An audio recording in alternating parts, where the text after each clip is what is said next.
it's true. I mean, there are over 5 million Ukrainians, probably a higher number than that, but at least that number killed. 1.4 million of them were Jews. There were something like 2 to 2.5 million Ostarbeiter, slaves, Ukrainians taken to Germany. It was a horrible situation in which Ukrainians suffered greatly. And so that needs to be part of the context. That needs to be borne in mind when you're looking at issues. I also think that the whole collaboration issue, and I talk about this in my book, the whole issue of collaboration has to be looked at more closely because a lot of these people who were building cooperatives, developing schools, trying to maintain publications, they can be called collaborators, but anybody who survived or tried to survive under German occupation can also be called a collaborator. Distinctions have to be made. I also point out in the book that over 1 million, probably according to some scholars, 1.2 million people from what had been the Soviet Union wore German uniforms. And of that number, 220,000 probably were Ukrainians. That's one of the things that's never talked about. The Soviet Union was the only country that had so many collaborators. Why?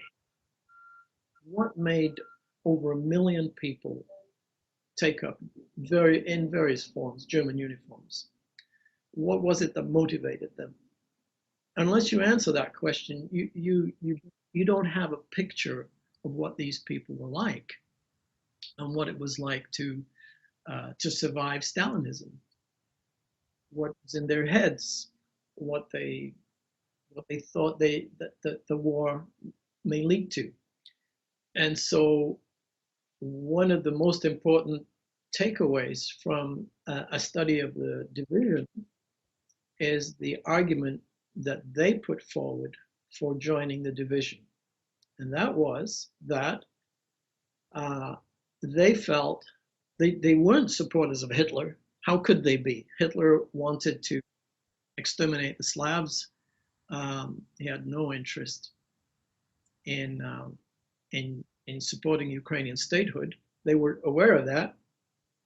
They also knew that Hitler would lose the war because when the division was being created, it was after Stalingrad.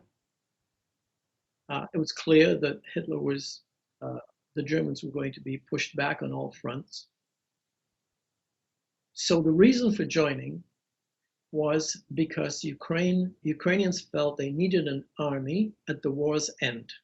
There would be chaos, there would be anarchy, there would at the same time be an opportunity to fight for an independent Ukraine, exactly as had happened in 1918, at the end of the First World War, when an Austrian-trained Ukrainian military called the Sich riflemen had been created and became the core of an army fighting for Ukraine's independence. Now, however fanciful you may think this was, however fantastic their dreams were, this was what motivated people who joined the division, at least the first cohort in 1943, which were highly patriotic youth for the most part. And so they looked forward to either a stalemate at the end of the war, or for many, they thought that at the end of the war, the alliance between the Soviet Union and the Western powers would break down.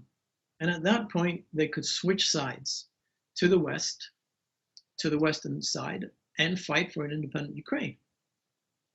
Now, you cannot talk about the division without talking about that strategic choice that they made. And so even at the very end of the war, when Churchill was considering Operation Unthinkable, which was challenging Stalin's push to take more territory, Ukrainians were in the division were discussing whether they might become part of that, whether their division may be used to become part of the Western Allied challenge to Stalin. And I should also mention that at the very end of the war and in the late 40s, many Ukrainians from the division were recruited both by MI6 and by the American intelligence and were parachuted into Ukraine, as radio operators and to make contact with the underground. Hundreds, in fact. Most of them were picked up immediately and executed because Kim Philby was the link man and he gave them away. But it shows you that they were prepared to fight and they were immediately prepared to change sides. And their enemy was the Soviet Union, the Red Army. They were fixated on the independence struggle. And if you need more evidence, you could just read the literature, the endless novels they produced, the writings, the journalism, and